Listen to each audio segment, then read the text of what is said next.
Salut les amis de l'Arva, salut à tous les adhérents. Pour commencer, on vous souhaite, toute l'équipe de l'Arva vous souhaite une excellente année 2025 avec bien sûr plein de balades avec vos belles autos et puis plein de sorties avec l'Arva. Quelle belle journée qui commence. Le troisième dimanche de janvier et le premier dimanche de 2025 pour le rassemblement des Minimes. Beaucoup de voitures ce matin. Et donc un parking finalement bien plein parce que la météo était quand même pas terrible ce matin au départ de la maison à 9h et puis là on voit que énormément de voitures, hein. On a l'impression que ce rassemblement grandit de mois en mois. Et bien on va attaquer déjà par une bonne pizza de janvier avec Thierry qu'on va rejoindre tout de suite. On va retrouver Thierry. Il est où Thierry? Thierry, Je suis là, il est où Thierry? je suis là. Salut. Bonjour. Alors, cette voiture, c'est quoi d'abord cette voiture? Cette voiture, c'est une Peugeot. C'est une voiture française. Ça fait partie des petites marques qui fabriquaient très peu de voitures. Et elle était fabriquée à Alès. D'accord, dans le sud de la France. Dans le sud de la France, exactement. À l'origine, c'était une marque qui était en Alsace, qui faisait des répliques de Cobra et de 356. Et quand ils sont partis à Alès, il y a eu des changements de propriétaire et tout ça. Et ils ont décidé de fabriquer ce produit Peugeot. Et donc, c'est quoi Peugeot? Ça veut dire quoi Peugeot, ça veut dire, donc c'est les anagrammes des propriétaires. Prévost, Gilles et Olivier. D'accord. C'est deux frères, ce sont deux frères à l'origine. Et lorsque ça a été racheté, eh bien, ils ont conservé le nom Peugeot parce que c'était une marque déjà bien connue. Et ils ont fabriqué ce Speedster qui est fait avec les éléments du 356 et en étant beaucoup plus moderne. C'est un châssis, une carrosserie en fibre et dedans on a un moteur arrière central d'une Peugeot, de la 206 16 soupapes. Donc voiture sportive à la base parce que finalement moteur central arrière, on est plutôt sur, on recherche la sportivité. C'est l'image et c'est l'ADN de cette voiture-là. Une voiture sportive, elle fait 150 chevaux à peu près, 930 kilos. Moins d'une tonne. Moins d'une tonne, donc on a un rapport poids-puissance très intéressant. Propulsion, bien sûr. Et au niveau des aides à la conduite, il n'y en a pas. On est directement, il n'y a pas d'ABS, il n'y a pas de... Pas d'anti-patinage, un peu de direction assistée quand même? Très très légèrement, en tout cas on ne le sent pas du tout. C'était une voiture très dynamique, réactive, plaisante. On a quand même 4 freins à disque. Au niveau de la sécurité, c'est remarquable. Qu'est-ce qui t'a décidé à acheter cette voiture? Ce qui m'a décidé, en fin de compte, je voulais acheter une nouvelle voiture. Et puis, dans les nouveaux véhicules que proposait, on avait un rapport prix-performance et agrément de conduite que je ne sentais plus. Aujourd'hui, on ne peut plus rouler. Ce qui fait que j'ai décidé de rouler différemment.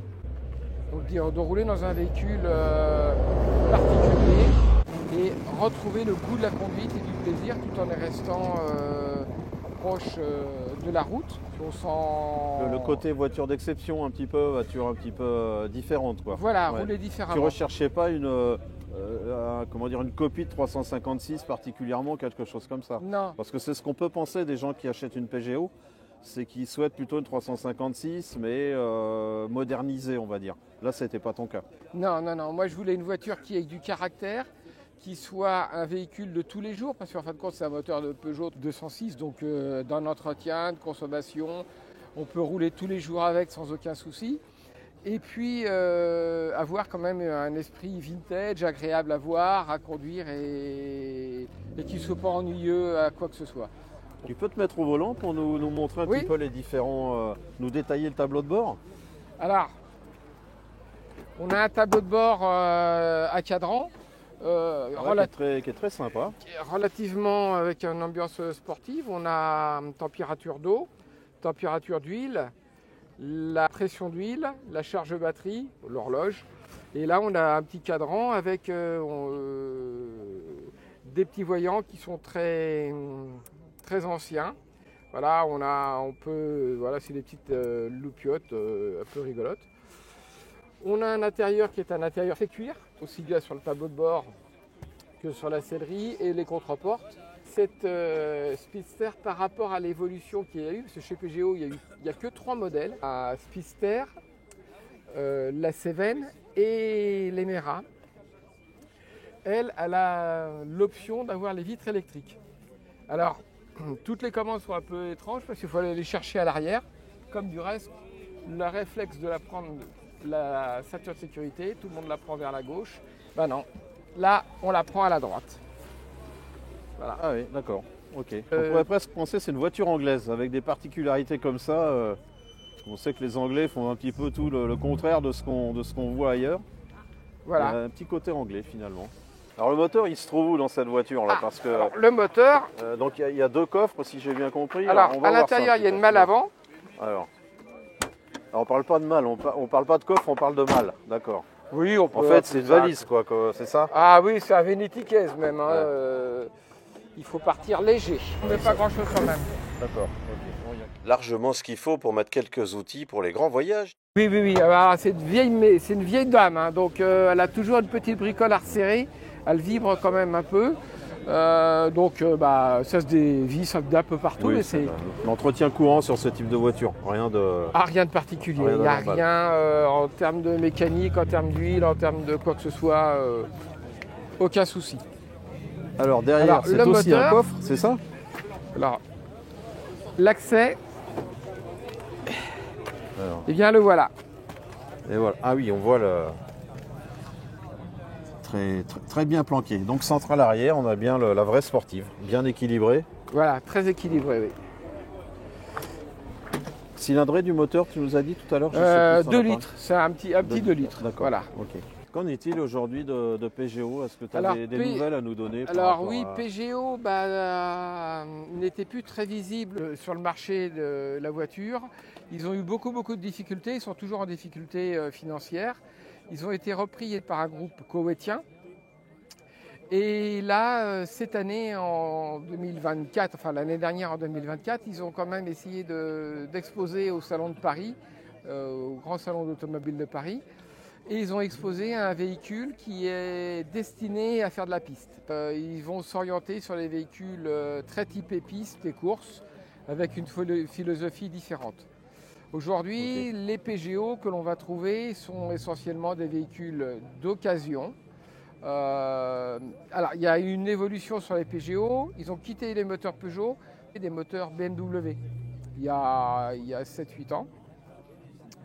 Mais ils ont changé toute la face. C'est un choix de Peugeot, ce changement de motoriste, ou c'est pour des raisons financières Raisons financières, raisons d'homologation, raisons écologiques.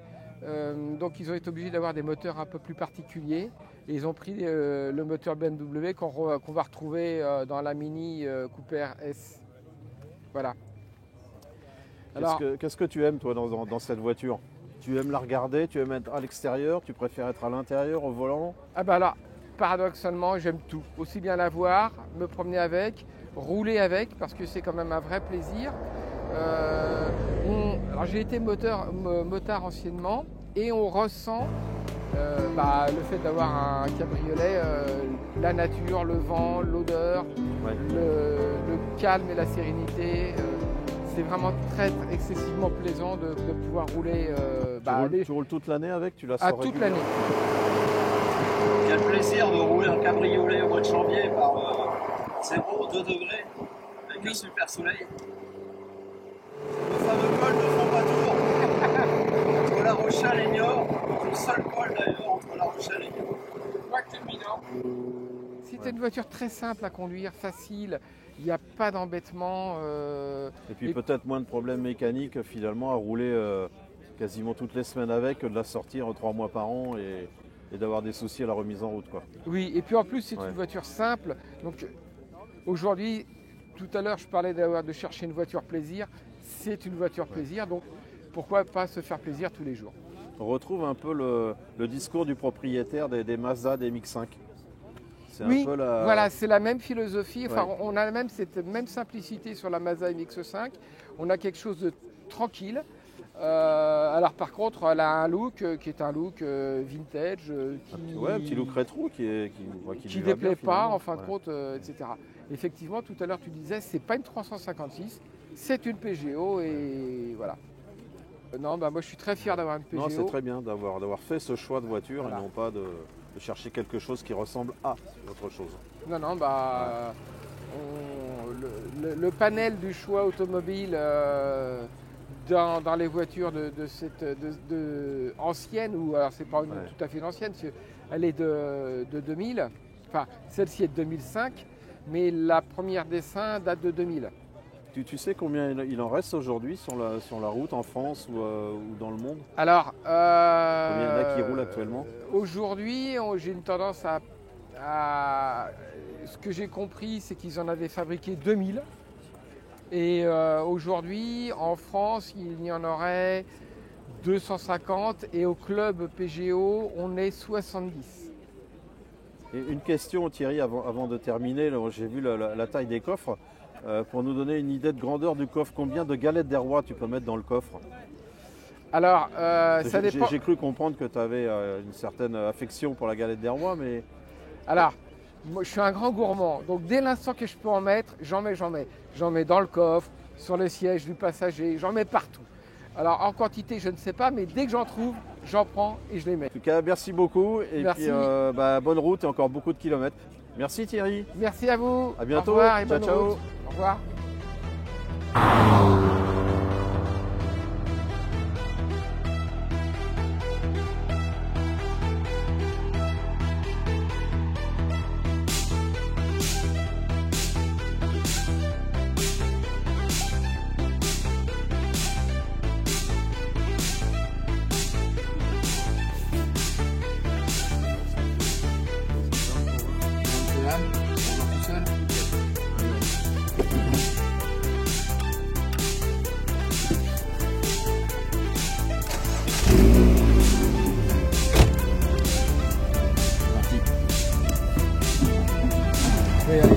Comme elle est extrêmement basse, chaque fois qu'il y a un dos d'âne, on est obligé de le lever un peu en diagonale pour éviter de toucher. Ça touche où quand tu touches devant ou... Ouais, ça touche partout.